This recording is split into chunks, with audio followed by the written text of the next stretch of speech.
What's going on, Garage Gang? Matt from GarageMC here. Guys, in today's video, let's not do a bunch of talking. We'll save that for the end of the video if you're interested in knowing my plans. I came up with a nickname for the Trx250R here, the one that's going to be all black and red, but we'll talk about that in a few minutes. What we're going to do today, guys, let's upgrade the steering stem on this thing since we have it here. Also got a skid plate for it. I'll show you guys what we're going to install today right now. Lonestar steering stem, +2 longer, +1 forward. Lonestar clamp, we're going to throw some fat bars on it. I don't have the bend that I want. I want to use ATV mid bend, but you know, it's easy to swap that out, especially with them ODI grips. We could just, you know, unbolt them, take them off, put them on the other bars. Not going to lose anything. I also figured out why this was not starting. So yeah, we'll do the steering stem, we'll do new bearings, new bushings, grease seals, Lonestar clamp, handlebars. We're also going to throw the fresh radiator in there with some red lines, and this case plate's skid plate. So stay tuned. Little clue for you guys, what we're going to call this thing.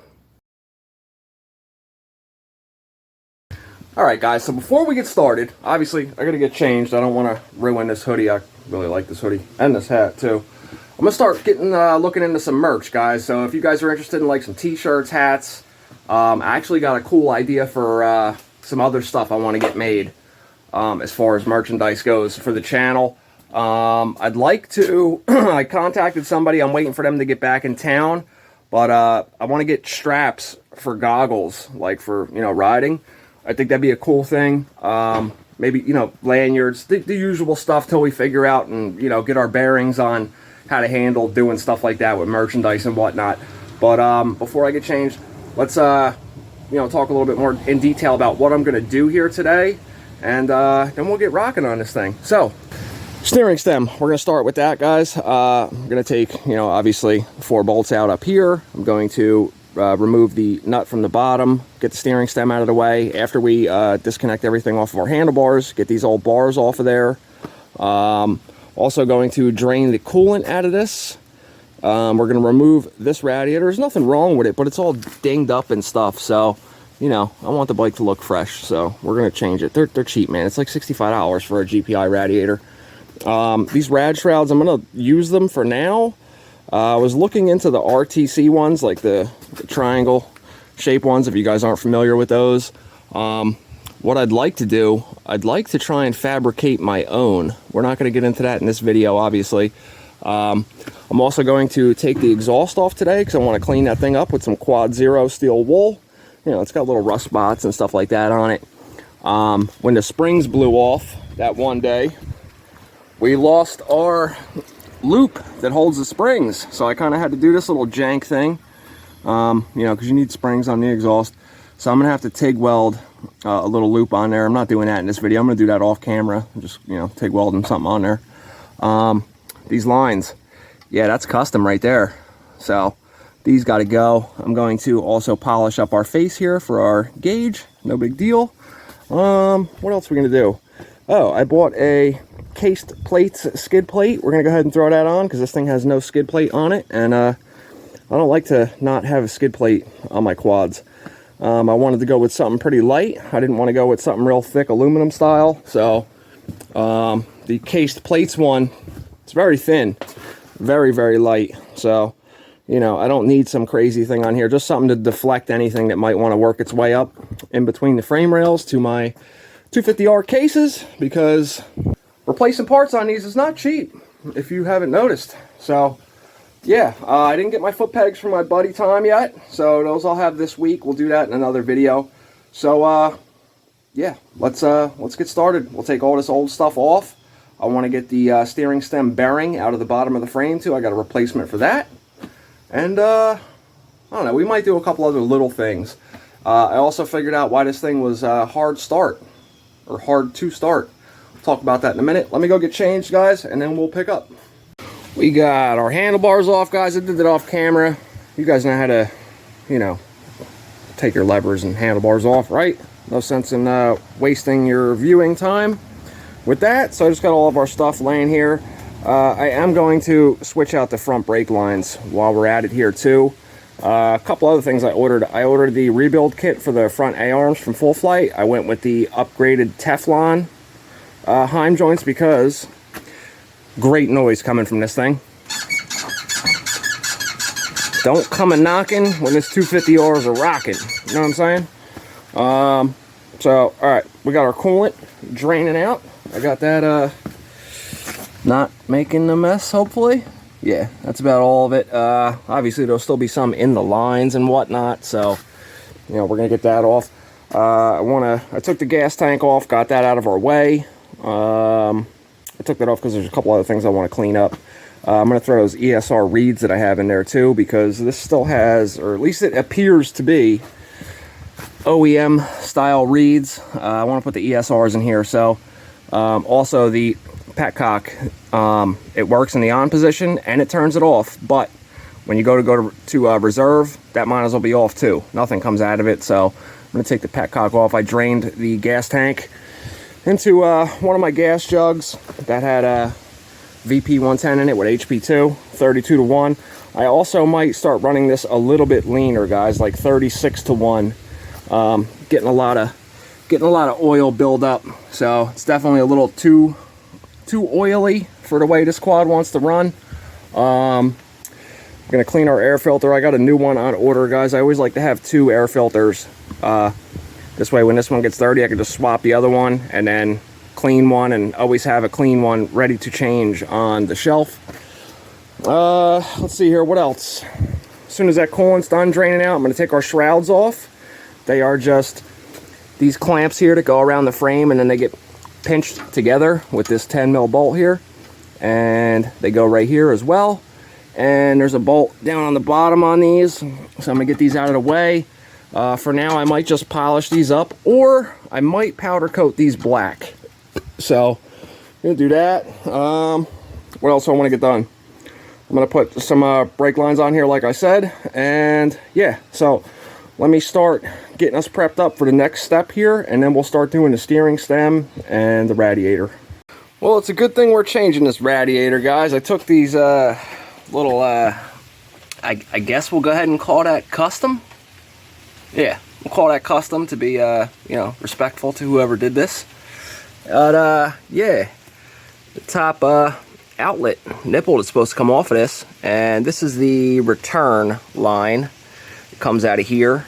The way that these radiators flow, I know a lot of you guys know, but you know, there's some people that don't.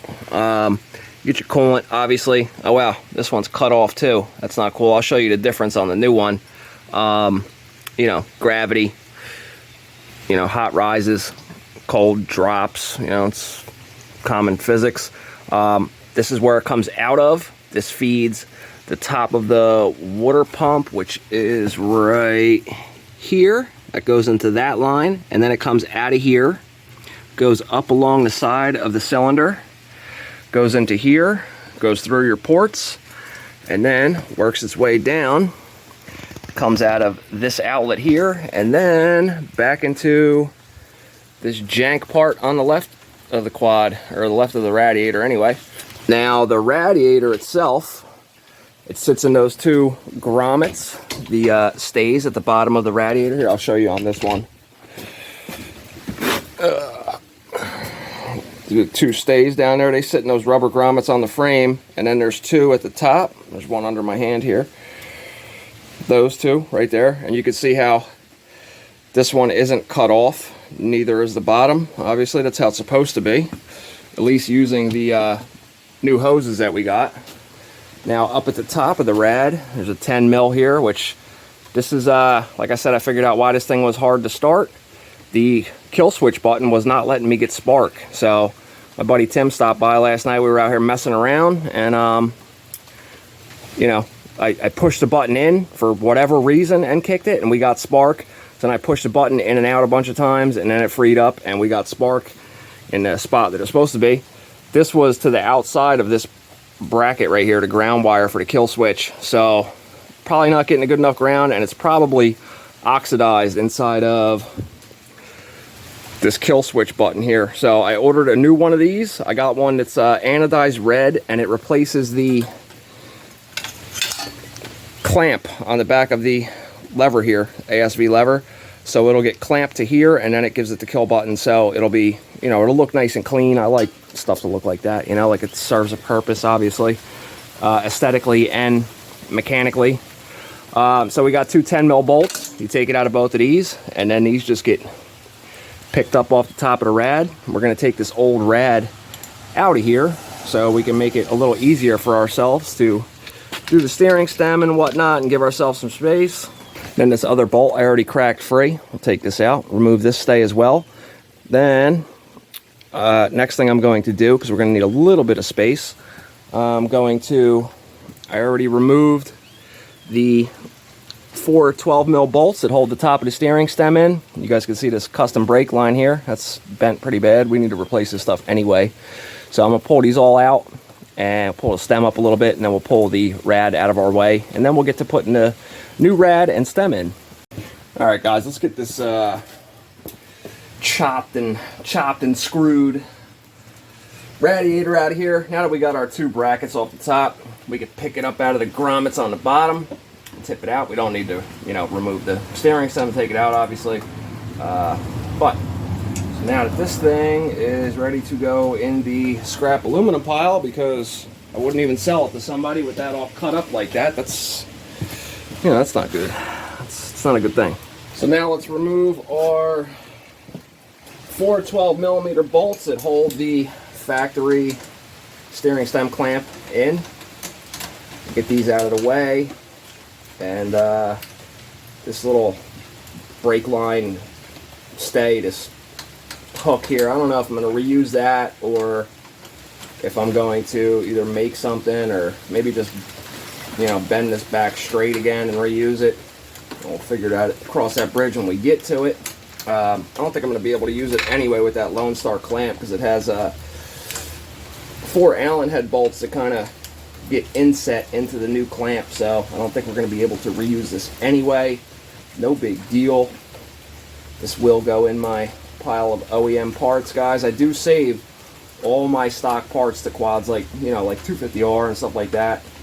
I would like to build one that's completely OEM one day. Everything, you know, it's like a brand new one, but I think we got enough on our plate at the moment, honestly. So, you know, that's just a thought for one day. All right, so now this is out of the way. Just pull this forward a little bit and get this out of the back. This bushing up here at the top, guys, this thing was shot. It had, like, you could move it back and forth like this much when the clamp was still on it. I don't like that. I like everything to feel nice and sturdy and, you know, be the way it's supposed to be, obviously. All right, let me clean up a little bit, guys. I'll stand the quad up on the grab bar. Obviously put a little carpet down so we don't scratch our nice new AC grab bar, and get the bottom of the steering stem taken apart, and I got to break the 2 tie rod ends free. I have brand new OEM Honda tie rod ends, that we're going to swap over to. So let's get that now. Before we stand this thing up, let's get our tie rods out of the way. It's put a 17 mil on the tie rod ends, and then the jam nut is a 19 millimeter. I already took the other side off. I'm going to leave the tie rod ends on the steering stem since I'm putting brand new OEM ones on there. So just crack those free and spin out our tie rod. I'm also going to clean the threads up on these tie rods, guys. They're all caked up with rust and stuff, so get that all cleaned up while we're in here. Gonna be, like I said, after the upgraded Teflon Heim joints come in, I'm going to take these A-arms off, and then when we do that, I will put 450R shocks on here. I also have another OEM rear shock assembly I'm going to take apart and do the spring red. This way it matches our fronts. I'm also going to redo the springs on the 450R shocks. I'm going to do them in a like a candy red, just to throw it off a little bit. Yeah, there's going to be a lot of red on this quad, but you know, that's the whole point of this one. This will be the Black Widow 250R, which, speaking of, I gave you guys a little sneak peek of it. Emily was cleaning up the side of the house, and yeah, big old jet black Widow just chilling literally on the other side of that wall of the garage. Yeah, listen guys, don't mess with these things. I'm stupid, so I was like, oh man, let me get a jar for that. It's gonna match the 250R. So now we got a mascot for the garage. I'm gonna have to find it some crickets and put them in there. Did a little research on black widows, man. They're it's pretty crazy. It's pretty crazy. You know, they kill their mate after they mate with them. They could lay up to 3,000 eggs. Also, their venom is 15 times more potent than a rattlesnake. Probably shit that I should have figured out before I decided to touch one and put it in a jar in the garage. Yeah, we'll be feeding it crickets, not other spiders that it could mate with, and then all of a sudden there's 3,000 of these things everywhere in the garage. But here she is. Here she is right there. No, she's not dead. She's chilling. Yeah, don't mess with these things, guys. This thing will definitely mess you up. But that's witty right there. That's witty. So, meet the new garage mascot. Anyway, we'll have to figure out where we're going to put a red hourglass on this thing. Maybe I'll tape off the radiator and put it like in the grill part of the radiator, like right behind where the steering stem is. I don't know. You guys let me know in the comments, man. Where would you put it? On the back of the airbox? Like kind of because, you know, the hourglass on the Black Widow is on its ass, on the bottom of the bulb of it. So, I don't know. Or both. Who knows? Drop a comment, man. Let me know what you guys think. Let me know what you think of the name, too. Damn, guys. Am I glad I stood this thing up on the grab bar. We got some leakage, man. We got to order some gaskets here. Real quick. I took that bottom nut off of the steering stem. I didn't pull the stem out yet. I'm going to do that with you guys on camera. It's simple, man. You just tap it out. Same as anything else. You want to protect the threads. You don't want to smash on a threaded section. Even though I'm not going to reuse it, it's got value. So we're going to keep it around. We don't want to damage anything if we don't absolutely need to. But we don't have any damaged cases, which is good. I looked at that when I got the bike, but yeah, we're not burning fuel efficiently on this thing, which is crazy to think because this thing's got some serious balls to it. That it could be running a hell of a lot better. So check this shit out. So here we are, bottom of the quad, guys. A lot of this is coming from the pipe. Let me get you guys a flashlight. Hold on. It's all gloomy and shit out. So it appears to be the clutch cover gasket. And I'll have to check my fluids because it was low on tranny fluid when I first got the quad, and I put, you know, brand new stuff in it. So I'm gonna have to see if we're still up to the level that we should be at. But I mean, look how much extra shit is in the exhaust. See it dripping down the exhaust there out of the point where it goes together. It's coming out of the silencer on the ground. Yeah, you guys know me, man. I don't keep my shit like this. Even though I didn't build this quad, we could still make it better. You know, we're gonna President Trump this thing and make it great again. Took the 22 millimeter. It was a lock nut. Usually it's a regular nut with a cotter pin through it, castle nut. But you know, lock nut's cool too. So let me get this stem out of here, guys, and then I'm gonna go ahead and clean this thing up while it's stood up like this with all the fluids and everything out of it, so I don't spill shit everywhere. But yeah, let me get you guys on camera. We'll pull the stem out and then I'll clean this thing. I threaded the nut back onto the bottom of the steering stem here, guys. I got a very light ball peen hammer. Just gonna tap it.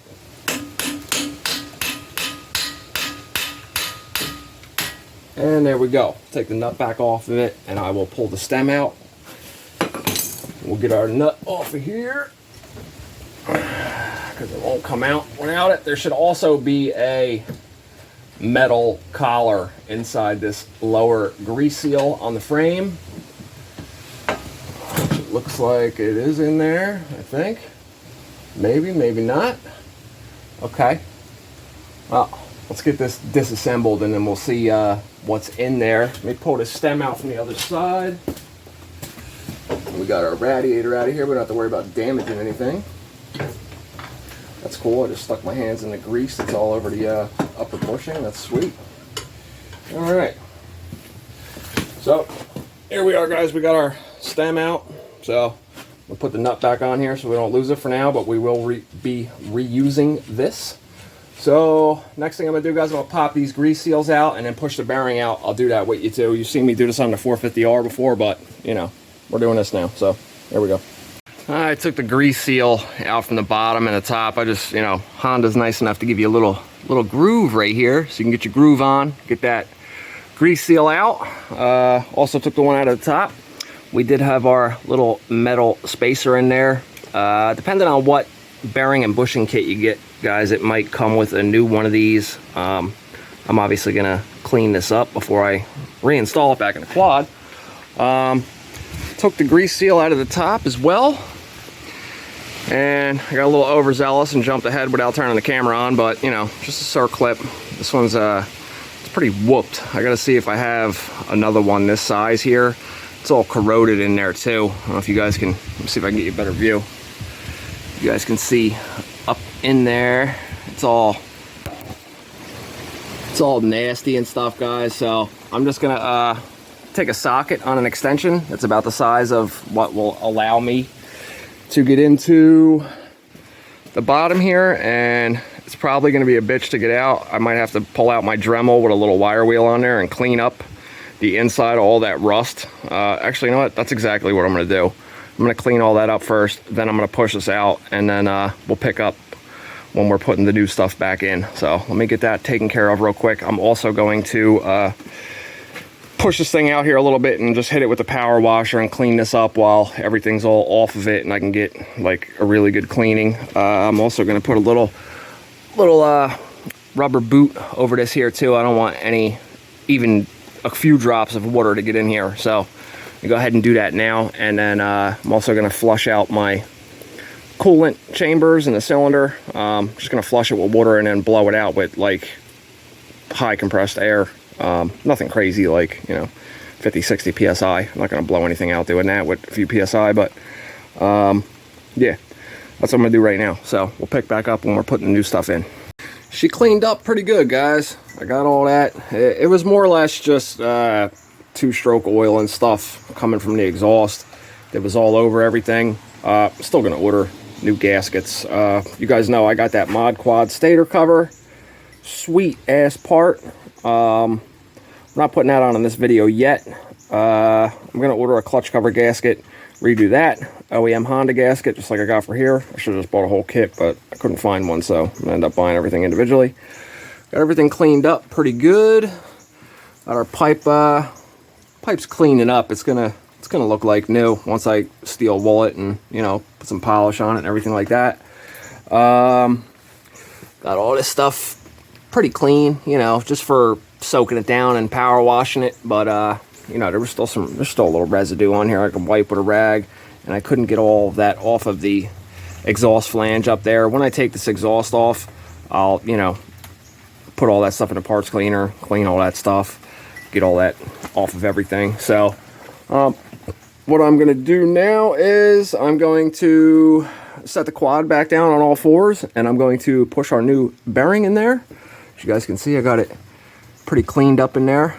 You should use my Dremel with a little round wire wheel on it. So let me get this thing sat back down. We'll get that new bearing in there. Usually I freeze them, but you really don't need to in this case. Just some anti-seize, push it down in there. And what else?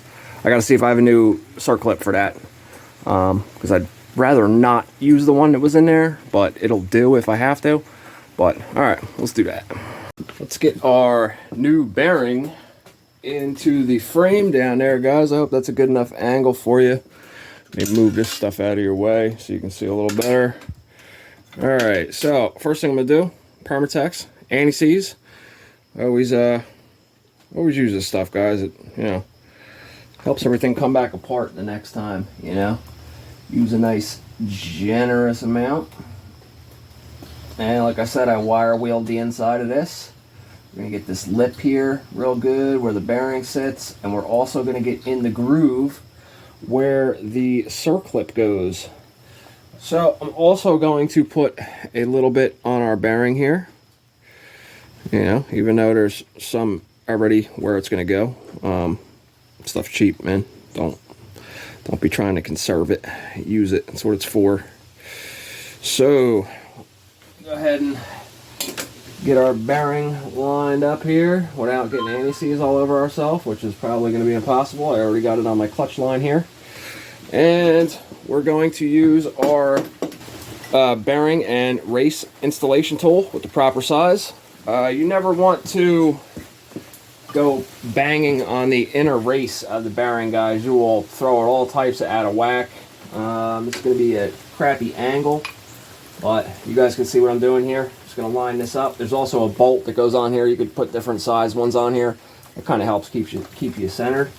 You could also use a socket that is the similar size of the outer race of the bearing. Like I said, this is going in pretty easy. I didn't put this in the freezer, guys. These usually go in pretty easy without, you know, freezing them. And as you're hitting it, you'll hear the pitch of the hit change when it gets bottomed out. Like I think it already is. You hear it. You can hear it echoing through the frame. So that's all the way in there. We're just past the groove where our circlip goes, which is exactly where we want to be. Let me see if I have a new circlip, and then we'll install that real quick. Of course, I did not have the right size circlip, but I straightened it out a little bit, guys. I'll order another one. Probably not. I'll probably forget to and never ever do it again. So I got it started in there. And then you wanna hear the click. You want to really hear it engage into that groove in there. This is what holds your steering stem in when you're pulling up on the handlebars. If that's not in there, you're gonna yank this bearing out. Not right away, but it will happen, and you'll probably figure it out when it's too late. But go ahead and listen for the click here. All right, wasn't as loud of a click as I wanted it to be, but we are fully seated in our groove all the way around. Like I said, guys, anti-seize in that groove. This way next time when you take this out, which I'm planning on doing but probably won't, you don't have a problem getting it out of there. I've had to literally grind these things out of other locations on other quads before, and it's not a fun task.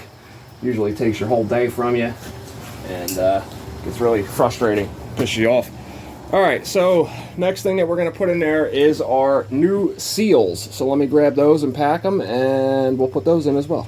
Alright guys, using the same tool again, we're going to put the larger grease seal, that bearing seal, grease seal, whatever you want to call it, that comes in the steering stem bearing and bushing rebuild kit, whichever one you get. The larger one goes on top. I just take a flathead, guys, and I pack this full of grease. I use Maxima waterproof grease. Especially down in areas like that, you're going to want to use a good grease that's, you know, not going to get rinsed away with water.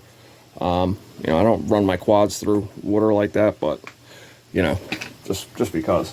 So there's still anti-seize in here. If you're wondering, yes, I managed to get it all over myself already without even knowing.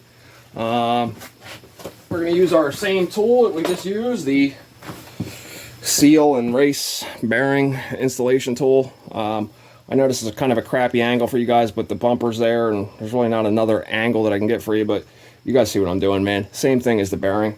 We're just going to get this thing set in there.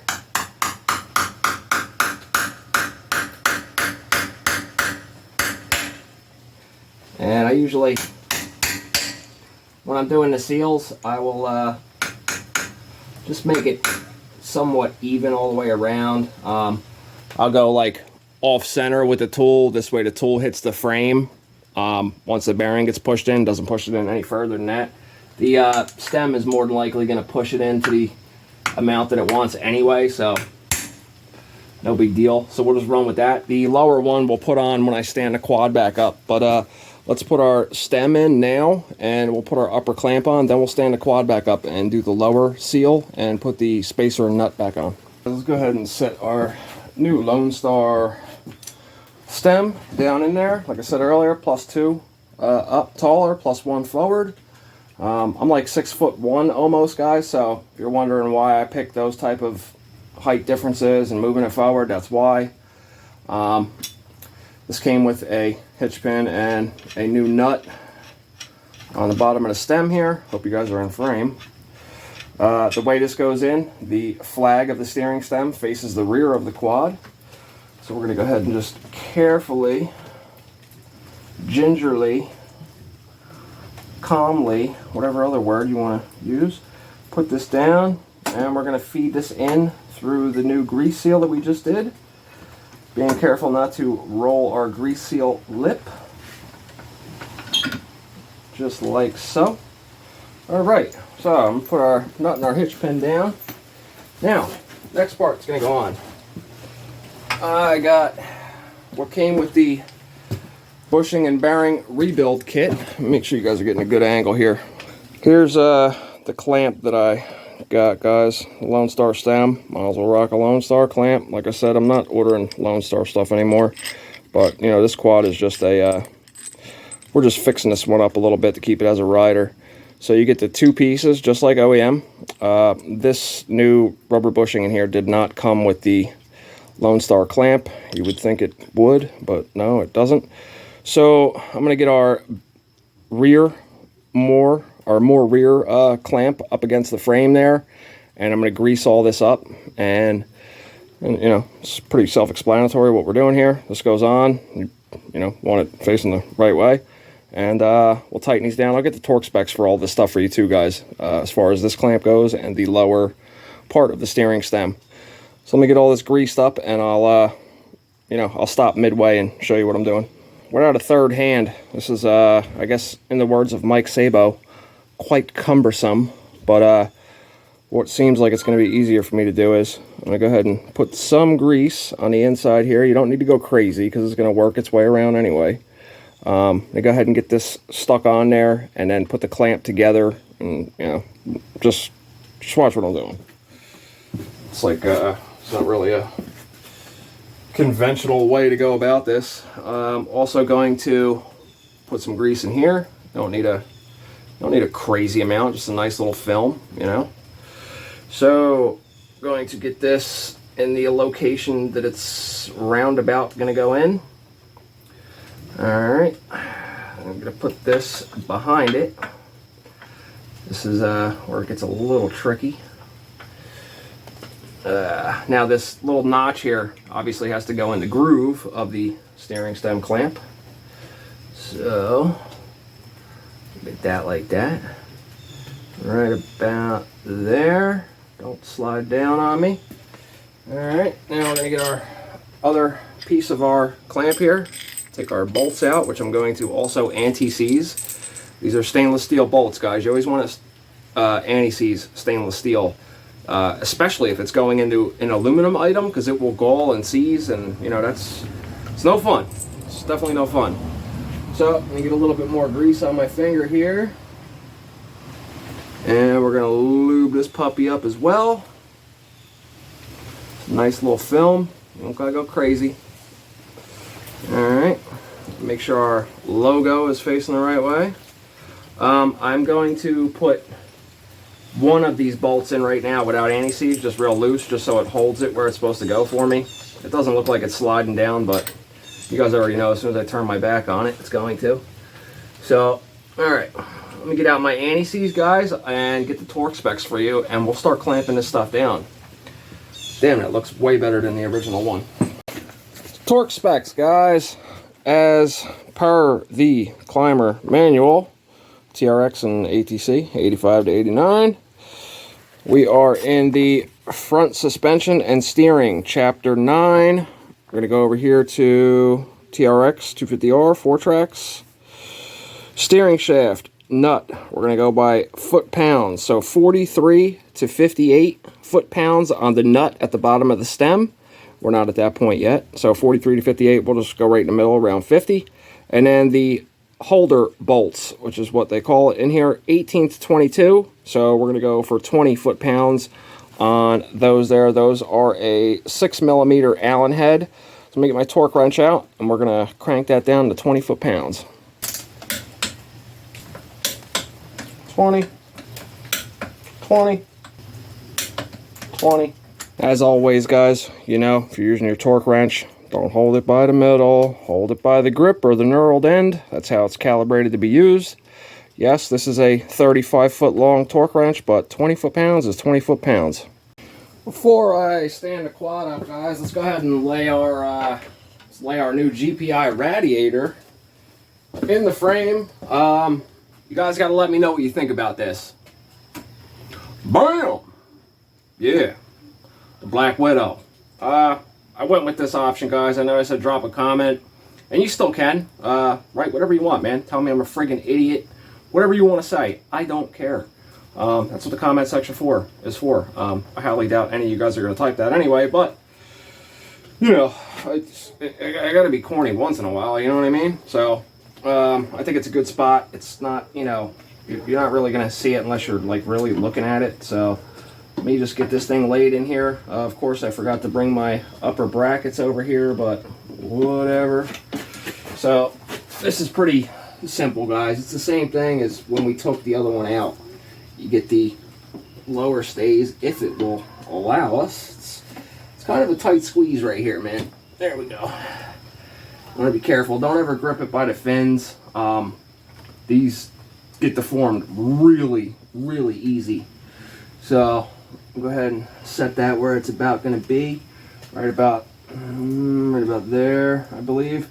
Let me go get my other brackets that go up top. Anytime I take stuff like that off, guys, I always put the bolts back in the holes that they came out of. One, I mean, you know, if I wanted to stop and pick up tomorrow again, I don't have to go looking for the bolts, and that's pretty much it. There's really no other reason for it, but that's just what I do. I'm not going to put our ground wire back on because I'm going to have to take that all back off anyway. I'm going to find a new spot to ground it to. Like, there's an open threaded bung here that's not being used for anything. I probably scrape that down a little bit and put the grounding wire to our new kill switch right there. But this is a simple part here, and I will put the radiator hoses on with you guys too.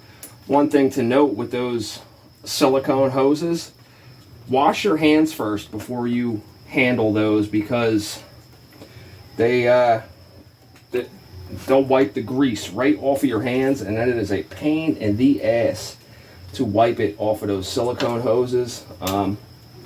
Those are GPI hoses as well. The Mishimoto hoses I've used before too.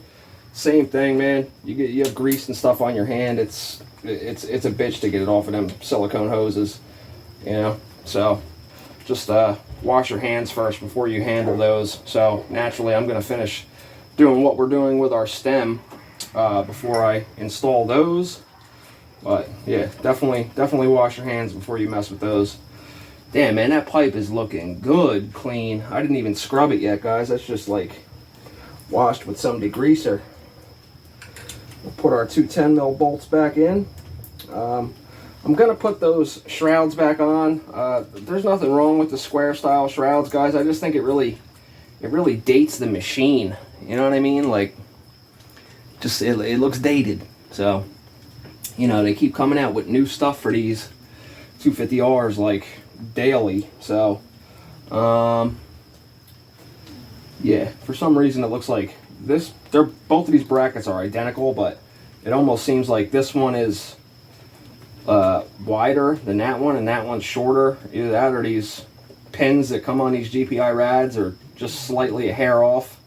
You know, like I said, $65, man. You get what you pay for, you know. It looks like our bracket for, if we were to put a grill on the front of this, is touching our steering stem. I'm gonna have to tap that down because I do not want that scratching our stem. I'm not gonna break it off. I'm just gonna tap it down slightly in case I want to use it. I can fold it back up. But let me know what you guys think about that, man. I think the little red hourglass is it's not too much, you know. I think it looks cool, man. Goes with the theme of the bike. So yeah, I'm with it. All right, let me tighten those bolts I just did. We'll get our lower steering stem nut put on with the castle nut that came with the Lonestar stem and the pin that they gave us with it. And then we'll set this thing back down. Well, obviously we'll have to torque that nut to 50 foot-pounds. I also have to Scotch-Brite that little collar that's I put on the old stem so we didn't lose it. I'm going to Scotch-Brite that and clean that up because I don't want to put it in there with like rust and stuff on it. That's what will, you know, chew up the lip of the the seal that goes down on the lower one, I already have it packed full of grease. You know, you want that to be nice and smooth so it doesn't chew up the lip of the seal. Yeah, there's really not much else to say. Let's keep rocking here. I already pushed our lower seal in there, guys. This is that little collar. I believe you still can get these new. I think I seen one on eBay the other day for like 10 bucks. Had I have thought ahead, I would have ordered it and had it here already, but I just Scotch-Brighted all the corrosion off of this one. Gonna wipe a little grease in it, and then whatever's left over on my finger, I'm going to just, yeah, actually, no, I can't. The steering stem is there. So, go ahead and get this off my fingers. The nut that I took off of there was a 22. Hopefully the one that Lonestar sent me. Yes, it is also a 22. I don't have to go dig around for another socket. There's nothing holding our stem in right now other than the clamp at the top is slightly holding it, but you could obviously easily push this back out right now. So I'll go ahead and hold on the flag here, and we'll get our little collar in there. We're gonna spin it as we push it in so we don't roll the lip of our seal. We're in there nice and smooth. So now we'll take the castle nut that Lonestar had supplied with this. Usually I would do Loctite, guys, or use a nylock or something like that, like the one that was on it. But they gave us this hitch pin with it, so we're gonna go ahead and use what they gave us. So it was 48 to 52 foot-pounds on this lower nut that they call it, the steering stem shaft nut, lower nut, whatever, nut holder bolt, whatever they called it in the climber manual. So let me get my torque wrench out, and we'll go to 48 first. Actually, it ain't even gonna matter because the castle nut doesn't even, the hole for the hitch pin is all the way down here at the tip. So it's kind of pointless, Lonestar. What are you guys doing over there at Lonestar, man? What is going on? You guys are, where's the thought and the quality that used to come in your guys' products, man? Like, what are you guys doing over there? You're in Arizona now? You should change it from Lonestar since you're not in Texas anymore, and just come out with a new name. Because, man, I'm gonna put the lock nut that was on the other stem on here. So, a hitch pin that's supposed to sit in the part of the castle nut to keep it from spinning does you no good when the hitch pin's here and the bolt's down there. Like, come on, man. What are we doing here? What are we doing here, Lonestar? I'm about to send this shit back. Let me get the other nut, guys, and we'll get the torque wrench out and do it the more proper way. Alright, guys, so we got our lock nut on here. Got a torque wrench set to 50 foot-pounds. Since the manual said 48 to 52, we'll go ahead and go in the middle. I'm a little disappointed with Lonestar, man. They used to be a really damn good company, man. Lonestar, if you're watching, prove us wrong, man. Show me some quality shit that you guys have. Like, straight up, man. Get shit showing up for the wrong bike, friggin' scratched up, brand new out of the box. Like, what the hell's going on here? Guys, I have the flag to the stem turned to where it's holding back from the way I'm tightening this. This way it's not flopping around in there. But 50 foot-pounds, man. Yeah, Lonestar, come on, guys. Like, I don't even like talking like this about companies, man, but I mean, there's some Chinese shit that I've ordered lately that would give you guys a run for your money, for a tenth of the money. Good morning, guys. It is now the next day. Well, actually, it's 2 days later. I stopped where I was at and had a few other things that got my attention. Yeah, this is, I'm really trying to squeeze time in to make these videos for you guys, man. Like, stuff like this, I could have did all this stuff in like an hour and a half, but, filming makes it take so much longer. All the clips you just seen, I had already edited up to this point where we just started back off. it's like already 45 minutes worth of video. That's after it was edited. Like, it was like 2-3 hours worth of footage that I clipped down just to that. Don't underestimate how much work it is, man, to film videos and edit it and all that stuff. It changes the dynamic and the time limits on everything you're doing. So, being you guys are still here watching the video, make a quick point. We did a giveaway for ODI grips and an hour meter.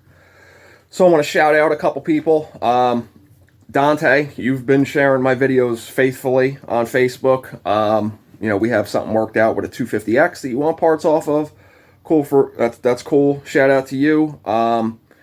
Second place runner-up for the hour meter and ODI grips was Kevin Morris. Kevin, I seen that you shared videos.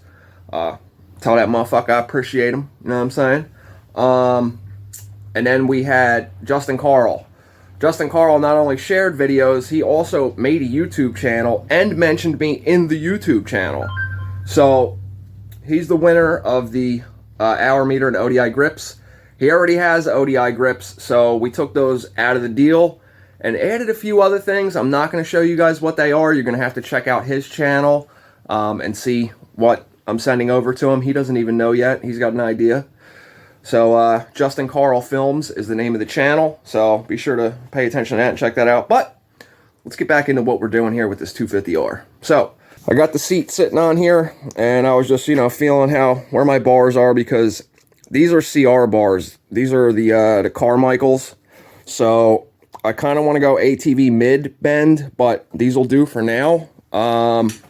While I was sitting on the bike, man, check this shit out, guys. I know these PSI top ends are kind of rare, but yo, check this design out. Look at this. It says over here, dial a dome. And you got more, and you got less.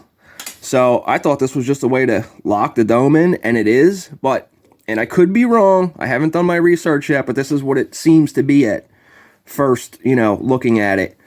It looks like you can either screw this ring in with these locks, with these little grub lock screws, pins, whatever. More would be, I guess, loosening it, and then it would drop the dome down to the piston, and then obviously tightening it would give you less compression. That's sick, man. Now I see why these top ends are worth so much money, even secondhand. That's cool as hell. But you know what you guys think about it. I know some of you guys probably know these top ends. It's a PSI Genesis 330 kit. So what I'm going to do right now, let's go ahead and throw our new hoses on, guys. I'm not going to cut in the temperature or the heat sink yet. I'm going to wait till I put the plastics back on and see where I want to put them. But let's go ahead and put our hoses on.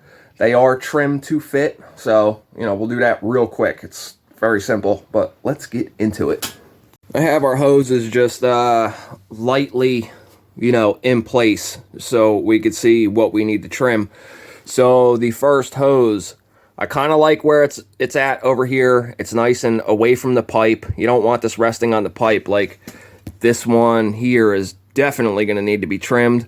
So my plans with trimming this one is I'm going to take about, I don't know, maybe a ½ inch off at first. You want to take a little bit off. Don't take a lot. You can always take more off. You can't put more back on, obviously.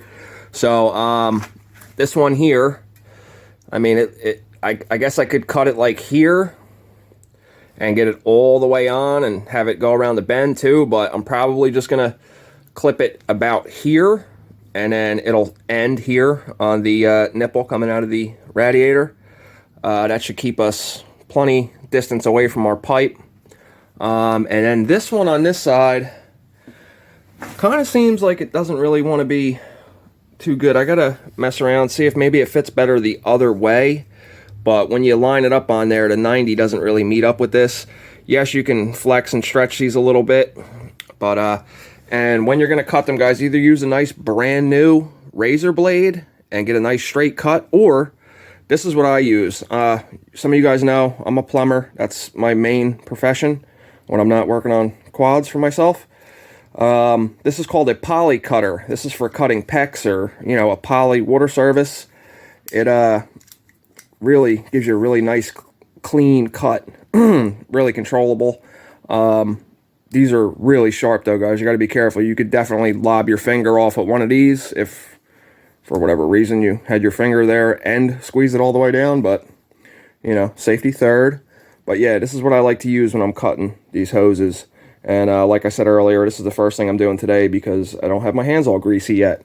I don't want to get the hoses all dirty and stuff. I also want to, I'm going to reuse the hose clamps, unless I can find some new ones that I have here. I do have boxes of them, but those cheap, like, hose clamps that you get from Harbor Freight, they're not too good, man. If you crank it just even a 1/16 of an inch more than what it can handle, you're going to strip the screw right out. I'd like to find those really nice T-bolt ones, almost like for intercooler piping, but I want to find them for this size. So if any of you guys know where I can get like a whole assortment of those, I want to start using those from now on, at least on my liquid cooled quads. You know, we can't put it on a 400EX. There's no radiator for coolant. Obviously, it's air cooled. For those of you that are really specific, it's oil cooled. But anyway, yeah, let me trim those down, guys, and then we'll get them sitting where I want. And like I said, we'll put the gauge and stuff on after I put the plastics on, because I want it to be in a nice location so I can see it from sitting on the quad. Just lean over and look. Also have to polish the oxidation off the face of the gauge as well. So, a little tiny bit of trimming off of the top of this, and I took a hair off the bottom, and we got just enough clearance. We're pretty good. So, this one, I ended up doing what I said, and, you know, I'll back it up a little bit. This way, you know, this isn't like flexing around that, but I want to keep it away from the rubbing on the frame, too, because, you know, little tiny minute rubbing will rub a hole in these. Not fast, but, you know, if you can avoid it, don't do it. I'm probably going to take another 1/4 inch off of this one. This way I can just put it on just a little bit more. Now, the other side, let's talk about this for a second, guys. On a stock 250R, which is what these hoses are for, they're, you know, they're not accounting for the different top end on the quad when you buy these hoses. Like I have a blue set too. They're made for stock replacement hoses. The outlet on a stock 250R is up here. Now, on the PSI 330 kit, the outlet comes out down here. It's no longer up here. So, this hose, let me get over here a little bit, guys. I have no space to work with in here. So, I want to keep it in the frame here. That's how it wants to naturally go, because if I put it here, it'd be butting up against the frame. We're going right back in the same issue, having something rubbing. So, this is where we're at right here. So, you know, I'd like for this 90 section, well, not 90 degree, but you know what I'm saying, the bent section here, I'd like it to be turned to go in, obviously, that's how it's going to have to go, but it's also a little short without stretching it. So, the good thing is, this gauge is going to take up and create extra length, and I can clock the bend in this pipe here after I cut it for the gauge to go right in there without twisting or flexing the pipe more than it wants to be flexed. So this is also the face of the gauge right here, guys. I mean, you could see it if you like really look at it, but you know, we can't have that. So this is what this looks like now. I'm gonna compound this out and get it nice and clear, and we'll pick up when I'm done doing that. So here's what we got so far, guys. That was a bitch, man, getting all that oxidation off of there. There's still a little tiny bit like in the crevice here, but I mean, you know, I'll end up getting a replacement one eventually. Maybe I could just replace the gauge. It is threaded in there, so not crazy. It's touching the coil up here just a little bit. Not a big deal, but you know, you guys know how I am, man. So what else was on the other hoses, which I just cleaned up, was this heat sink. This was over on this side. Maybe I'm crazy, man, but putting something that's called a heat sink, which is supposed to, you know, these fins are same deal, you know what I mean? The coolant flows through there, and then these cool with the air blowing through them and all that stuff. But what is this right next to if I put it back where it was here? What's that big chrome thing right there? Yeah, that's the exhaust. So a heat sink next to something that's giving off a lot of heat, in my mind, is going to add heat. So, or at the very least, be neutral. I can't see it being too good on that side. Don't really care if you see this part or not. That's not a big deal to me. I might put it up in line. Sorry, get the camera pointed at what I'm trying to show you. That might help. I might put it like in line in there, or maybe here, just to extend that 90 past where the coil is, or I can bend the tang to the coil up a little bit, which actually, you know what? Actually, we're good right there. I could put a zip tie around the boot that the coil sits in, just to keep it, you know, propped up, and I could bend the tang up just a little bit, and I think we'll be good. I think I'll just put this on the shelf and keep it for something else that we want to add heat to. But yeah, guys, I think we're in good shape here. I wasn't taking in account that the outlet for the coolant is in a different spot, so apparently that's what somebody else ran into with this 90 and stuff. I still don't understand why they cut the nipples off the radiator, but okay, no big deal. All right, guys, next thing I'm gonna do, I gotta put my tie rod ends back on, my tie rods and tie rod ends back on. But I mean, that's not really what this video is about. We put the Lonestar stem in, the clamp. I'm gonna do my controls off camera, and not even gonna put coolant in it yet, because there's a few other things I want to do. So that's gonna do it for this video, guys. I think we got some good stuff done, man. Next thing I'm gonna do off camera, I'm gonna take the exhaust off the bike. I want to clean it out on the inside. I want to get all the old, you know, unspent fuel and oil out of it. You could really notice the tone difference when you have a nice pipe that's clean on the inside. Gives it that real ting ting ting ting, that real tingy sound. I also want to check our packing and the ESR silencer, and I might put my white plastics on here with the red and blue graphics and just see how it looks. I like to have a little change around of stuff if I want to. Plastics are super easy to change on these guys. It's like one of the more easy quads. Like Honda made it great. Like you could take this stuff off super easy. The aftermarket Mayer fenders for these, you can always tell when it's an aftermarket one, because the side of the fenders, there's like a bolt on this side, like where the graphics would be. This quad still has the factory brackets on it, so when I put my factory sticker kit back on it, I'm just going to cover that hole, you know, not to deceive anybody, but I just think it'll look a little cleaner than having a friggin' screw through the, you know, through the graphics and stuff, you know. So, but anyway, guys, thank you for checking out this video. Appreciate you guys watching it. I know this was a little longer than my usual. I try to keep them around 30 minutes, man, but, you know, what am I going to do? Film 30 minutes of this and then say, okay, let's part 2. We're going to put the bolts in. You know, it is what it is, man. If you guys are watching content like this, it's because you like content like this, so it shouldn't really matter. What else we got? Next video on this quad, I have my other 86 swing arm in the sandblaster right now. Kind of a bitch to sandblast it. There's not much room in that cabinet. I should have got the neck size up, but that's okay. I'm going to get a larger one, and then I'm going to make that one into my own vapor blaster. I already bought, you know, the pump and the gun and everything to make a vapor blaster. Not that I don't like sending stuff out to get it vapor blasted, but there's so many little things that I'm like, all right, cool, I wish I could just vapor blast this like right now.